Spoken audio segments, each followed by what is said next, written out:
In just about every case, a less than said RFC will prevent you from going back to your past work no matter how it was done, whether it was by you as you did it or whether it is done that way in a national economy. It doesn't matter. You passed that step. In previous videos, I covered what is called the residual functioning capacity form, also called the RFC. The RFC is the most you could do physically with an RFC, or the most you could do mentally with an MRFC, with your conditions in an 8-hour workday. There are generally 4 strengths or exertional bases or ranges of work that the physical RFC covers. And those 4 are heavy, medium, light, and sedentary. Sedentary being the lightest and the least strenuous of the 4. But there is another one, lighter than a sedentary and more limiting in terms of being able to work. If you get this one, your case can be a slam dunk. That one is called less than sedentary. There is a policy reference just for less than sedentary RFCs. I had to memorize early on in my work in the DDS. It's POMS DI 25015.020. It's burned in my brain. I wish I could forget it. Actually, no, I don't. This policy reference shows just how many types of less than sedentary RFCs are possible in an SSDI claim. I'll share just a few of them with you on this video. Before I do, I need to cover a few things. First of all, this is a general rule of thumb that anybody watching this video should just never forget. Every case is not the same. All the cases are worked on a case-by-case basis. So just because somebody else had a certain decision doesn't mean that it is going to be your decision. There are way too many factors and way too many variables at work in each case. Okay, I just had to get that off my chest. Here's the second thing. A less than sedentary RFC is one of the most challenging RFCs to get from a medical consultant on the DDS staff. There are RFCs that are really close to being less than said, which means the examiner needs to do a whole lot of explaining and analyzing policy on why this RFC is considered less than sedentary. Also, the MC might say that this is a less than said RFC, but it actually could be on the borderline. Even though the MC said it, doesn't necessarily mean that it's true.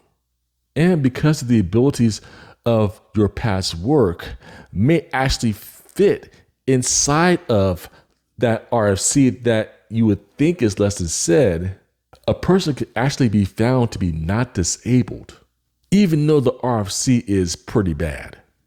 I'm just telling you what I know. But in most cases, the less than sedentary RFC works to the advantage of the person applying, which is you. Now, on to the less than said. A basic sedentary RFC looks like this. Standing and walking at least 2 hours in an 8-hour day. A person has to be able to sit for a minimum of 6 hours, and lifting and carrying restrictions are limited to less than 10 pounds frequently and 10 pounds occasionally. And as a reminder, this is the most a person can do with this sedentary RFC in an 8-hour workday. But some of these limitations or some other ones on the RFC can significantly erode or chip away at this sedentary range of work. Here are a few of them. One of the most textbook less than sedentary RFCs is when standing and walking is limited to significantly less than 2 hours in an 8-hour workday. There is what's called significantly less than 2 hours and slightly less than 2 hours. And if a DDS examiner is really not paying attention, they might confuse the two. Some MCs will actually put the number of minutes on the RFC, which is an indication of how significant or how slight that 2 hour limitation is. So if the MC says that it's 90 minutes in an hour a day, well, that's really slightly less than 2 hours because we're only talking about 30 minutes less. But if the MC says, well, this is significantly less than 2 hours, meaning that it's probably more than an hour of limitation, maybe they're limited to no more than 30 minutes standing and walking, that's significant. And that will erode the base of sedentary, which will make that a less than sedentary RFC. Here's another one. When fingering is limited to occasional, and by occasional, we're talking about less than a third of the day. A lot of sedentary jobs require frequent fingering. So with frequent fingering, which is different from handling, there's two different things here. So fingering, like data entry jobs, things that require computer work or working or handling small objects. If fingering is limited to occasional with a sedentary RFC, that would be considered less than said. Another one that is a popular one is the need for a medically indicated handheld assistive device. Something like a cane, like even a 1-point cane or a 4-point cane, something along those lines that is needed for ambulation, which is walking. One of the key parts of this is when a person is using a cane, they have to have their other hand free to carry things, which is why the limitation in lifting and carrying is such. If they're required to lift heavy objects with one hand, that's going to impact their ability to do work. That's not where I was going on this. Where I'm going is in two different places. The first thing being the device has to be medically indicated. In other words, the doctor that treats you on a regular basis or a doctor who is familiar with your condition and has provided some level of care has to sign off that this is actually necessary for you to have in order to stand and walk. The second thing is it depends on what the cane is used for. So if you only need a cane for long distances, that's not necessarily going to erode that sedentary base and make it a less than said because it's only necessary for long distances. But if you need it for balance, that's significant because if you have trouble balancing even with a cane, then it's going to cause that sedentary base to be eroded and make it a less than said. All right, since you talked me into it, I'll give you one more. If you cannot sit for 6 hours in an 8-hour day and you're already limited to 2 hours standing and walking, that will be a less than sedentary RFC. Because if you cannot complete an 8-hour workday by working in a situation where you are unable to stand for 2 hours and a maximum of 5 hours sitting, that's 7 hours. And in most cases, that will constitute a less than sedentary RFC. I say most cases because your past work might allow you to go back to your work because it didn't require all that. Here's where it gets interesting. In just about every case, a less than said RFC will prevent you from going back to your past work no matter how it was done, whether it was by you as you did it or whether it is done that way in a national economy. It doesn't matter. You passed that step.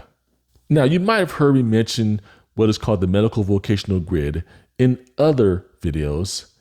And this grid is basically a way of determining whether you are disabled because of your medical vocational profile, your age, your education, and your work experience, or if you are not disabled and the DDS examiner needs to find jobs that you can perform in the national economy. But the interesting thing about the MedVoc grid is this. There is no less than sedentary section on the MedVoc grid.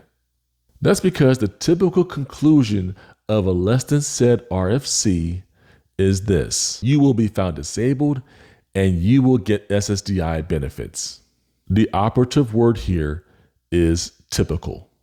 That's because if the examiner is on his or her game like they better be, they will have provided a medical vocational or medvoc analysis of this decision when there is a less than said RFC. This analysis is basically a write-up of your medical vocational outlook. It needs to be a thorough one, which will actually make this decision bulletproof. The ones who don't do the work like this just basically check boxes and they click on little radio buttons, and they're hoping that this will fly. But then when the case gets to the Disability Equality Branch, or DQB, DQB will see that there's no analysis of this decision, and they'll bounce the case right back to the examiner and then have their own suggestion of a decision, which would not be an allowance or an approval. It actually will be a denial. So DQB is basically saying, since the DDS examiner didn't do their work, we're going to do their work for them, but our decision is going to be the opposite of what they're pushing, because they're pushing to approve, but DQB is saying, we want to deny, and we're going to substitute judgment that the DDS made, all because the examiner didn't do their homework. That's why I say bulletproof. The more analysis the DDS examiner does on this end, especially in less than sedentary cases, the more bulletproof it is when it gets to DQB, and DQB can't substitute judgment. I know I'm getting a little technical here, but I think you feel what I'm saying here. Less than said RFCs really require a higher level of analysis and a more thorough breakdown of the decision. It's not just checking boxes and clicking buttons. It's about doing a carefully thought through analysis of the decision to make sure that this less than said RFC actually sticks. And as I said before, a less than said RFC typically results in an SSDI allowance or approval, meaning you will get SSDI benefits. Now, I figure you're probably wondering watching this video, what the heck is an RFC again? I go into a little more depth on another video that covers this exact thing. All you gotta do is click on this video and it'll break down on what an RFC is. I'm going to see you on the other side in the next video.